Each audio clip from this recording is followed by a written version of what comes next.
everyone, welcome to my YouTube channels and thank you for showing so much love.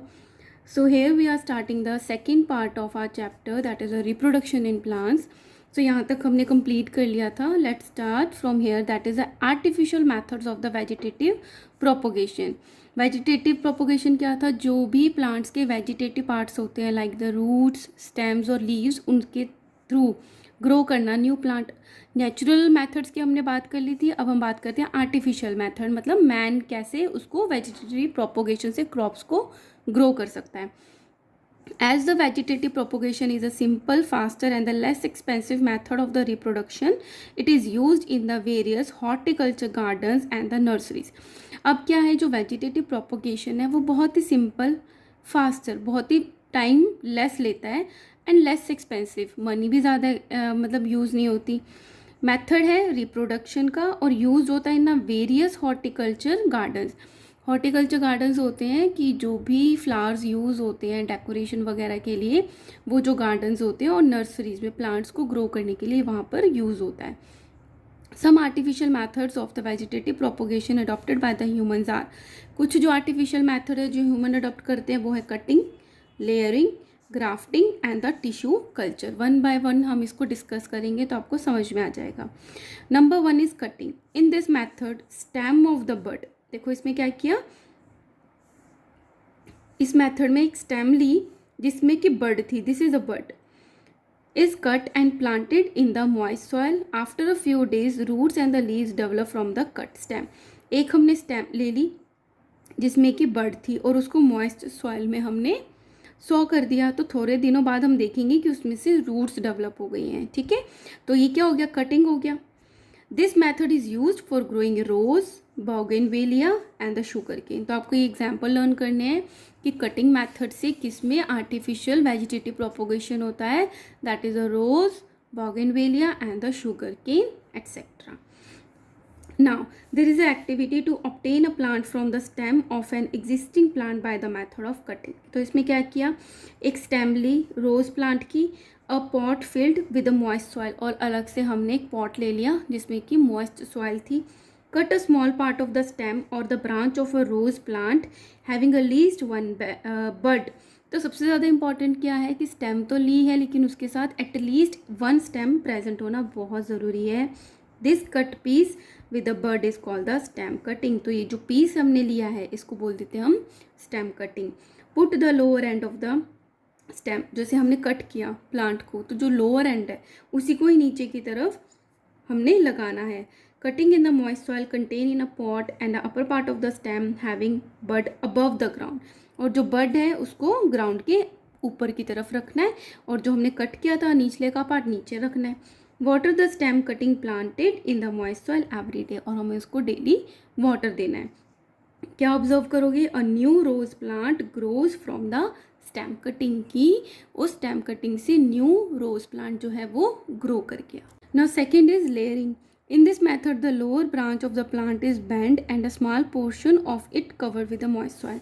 जैसे एक plant है, इसके जो लोअर ब्रांचेस है ना, इसको ऐसे बेंड करके नीचे हम मॉइस्ट सॉइल से कवर कर देंगे इसको, नीचे वाली जो ब्रांचेस है.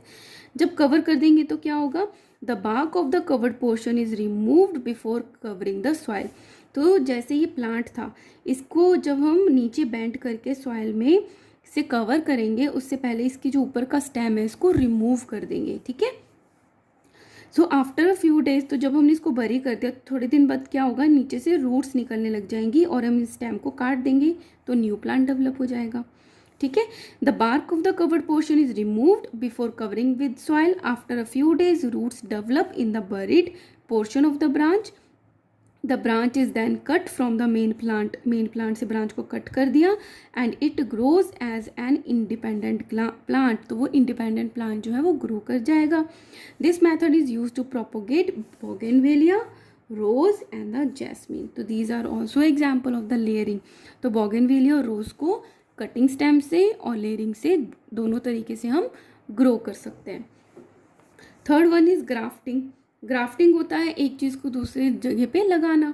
तो इसमें देखते हैं क्या होता है. In this method is use to develop the new and the better varieties for the combination of two plants. इसमें ग्राफ्टिंग से बेटर क्वालिटी को ऑब्टेन करने के लिए क्या करते हैं, कॉम्बिनेशन करते हैं टू प्लांट्स का। द स्टेम, उस स्टेम को बोलते हैं scion of the one plant is stump to the other plant with the rooted stem stock. देखो जो नीचे की तरफ लगा हुआ है उसको तो बोल देते हैं स्टॉक, और जो दूसरे प्लांट का पार्ट लगाते हैं उसको साइन बोल देते हैं। तो ऊपर की तरफ होता है साइन, नीचे होता है स्टॉक, उसको लगा देते हैं, स्टैम्प कर देते हैं। The stem of the stock and the scion are cut obliquely, जैसे जो नीचे की रूट की तरफ है उसको भी ऑब्लिकली कट किया, जो अनदर प्लांट आया उसकी स्टेम को भी ऑब्लिकली हमने कट कर दिया।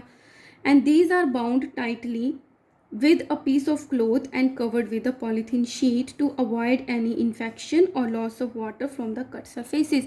फिर हमने इन दोनों को आपस में मिला के पॉलीथीन से कवर कर दिया ताकि ना तो कोई इन्फेक्शन हो और ना ही अननेसेसरी वाटर का कोई लॉस हो कट एरिया से, ठीक है, इस तरीके से जोड़ दिया। After a few days new cells develop and join the sign and the stalk together। जो जहाँ पे हमने जोड़ा था नई सेल्स डेवलप होंगी और ये दोनों आपस में जुड़ जाएंगी, जैसे हमारी स्किन होती है, कट लग जाता है, जुड़ जाती है ना, सेम वैसे ही। This method is use to get desire variety of the mango, rose, pear, lemon etcetera. अब ये क्यों करते हैं, ताकि हमें बहुत अच्छी वैरायटी मिले, डिज़ायर्ड वैरायटी मिले जैसा कि हमें चाहिए, क्योंकि रूट के भी अपनी इसकी क्वालिटीज़ होंगी और जो न्यू स्टेम लगा है उसकी भी कुछ क्वालिटीज़ हैं। तो जो दोनों मिलके पूरा ट्री बनेगा, उसके जो फ्रूट्स होंगे वो बहुत ही अच्छे होंगे और डिज़ायर्ड होंगे कि जैसा हमें फ्रूट चाहिए वैसा ही बनेगा। The tomato plant is created through the grafting. जो टोमेटो प्लांट है वो ग्राफ्टिंग के थ्रू क्रिएट किया गया। These plants have been seen as a new technology to make crops more efficient by maximizing the yield। और grafting से क्या हो गया कि इससे क्रॉप्स जो हैं वो बहुत ज़्यादा नंबर में ग्रो होने लग गई। This idea was initially implemented by the Kenya to fight the hunger which was a big problem. तो सब फर्स्ट ऑफ ऑल ये जो ग्राफ्टिंग है कहाँ पे स्टार्ट हुई, केनिया में, ताकि जो हंगर है, मतलब जहाँ डिमांड ज़्यादा है वहाँ पर इशू ना बने, बिग प्रॉब्लम ना हो। This technique can serve as space. अब ये जो टेक्निक है ये क्या बचाती है, स्पेस भी बचाती है, टाइम भी बचाती है और लेबर भी बचाती है, without affecting the quality of produce by growing tomato plants. और बहुत अच्छी क्वालिटी की बहुत अच्छी यील्ड हमें मिलती है। Grafting can also improve resistance to the bacteria, fungi and the pest. अब ये जो अच्छी क्वालिटी के दो प्लांट्स को हमने कंबाइन किया है, तो ये जो प्लांट्स होते हैं ये बैक्टीरिया से भी रेजिस्टेंट होते हैं, मतलब जल्दी इन्फेक्शन नहीं होती, फंजाई से भी रेजिस्टेंट होते हैं और पेस्ट से भी क्या होते हैं, जो कीड़े मकोड़े होते हैं उनसे भी अच्छे रेजिस्टेंस होते हैं। So this is the importance of the grafting. Now come to the tissue culture. It is a technique raising new plants from a tiny portion of the plant tissue called explant on a culture of the synthetic medium under the aseptic condition। अब क्या है कि मैंने क्या किया, एक tube ले ली और उसमें कोई भी प्लांट है जिसको हमने ग्रो करना है उसको छोटा सा पार्ट लेके उसमें डाल दिया और उसमें ऐसा सोल्यूशन डाल दिया कि जिससे ना तो ये ख़राब हो और इसको जो ग्रो करने के लिए प्रॉपर जो न्यूट्रिशन है वो इसमें प्रेजेंट हो और ना ही इसको इन्फेक्शन हो। तो ऐसी जो कोई भी सिचुएशन डेवलप हो उसको बोल देते हैं कि हम क्या कर रहे हैं, tissue culture. So it is a technique of raising a new plants from a tiny portion of the plant, और इसको क्या बोलते हैं, explant, on a culture of synthetic, जो बना बनाया मीडियम है, under the aseptic condition. Aseptic होता है, सेप्टिक होती है infection, aseptic means free from any infection.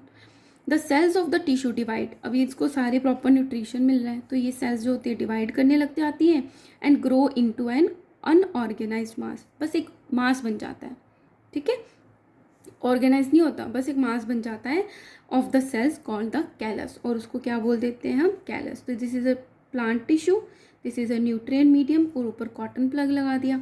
अब ये क्या हो गया, ग्रो कर गया, तो ये क्या बन गया, कैलस बन गया। Certain hormones are added to the medium. अब कुछ हॉर्मोन्स हमने ऐड कर दिए, वो क्या काम करते हैं, which induce the plantlet formation, जिससे वो प्लांट बन जाता है callus. Thousands of the plantlets are formed from the small tissue. अब एक छोटे से टिश्यू से थाउजेंड्स ऑफ प्लांटलेट्स बन जाते हैं, छोटे छोटे प्लांट्स बन जाते हैं। These plantlets are then transferred to the moist soil. अब छोटे छोटे से जैसे नर्सरी में मिलते हैं, है ना, फिर उनको मॉइस्ट सॉइल में ट्रांसफ़र कर देते हैं for the further growth.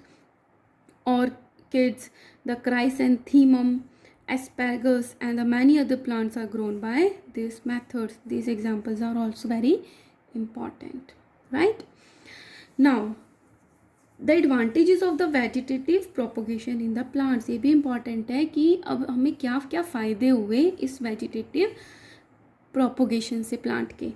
Number 1, it is a quick method of multiplying a plant. इससे जो प्लांट है और को हम क्विकली बहुत जल्दी डेवलप कर सकते हैं, मल्टीप्लाई कर सकते हैं।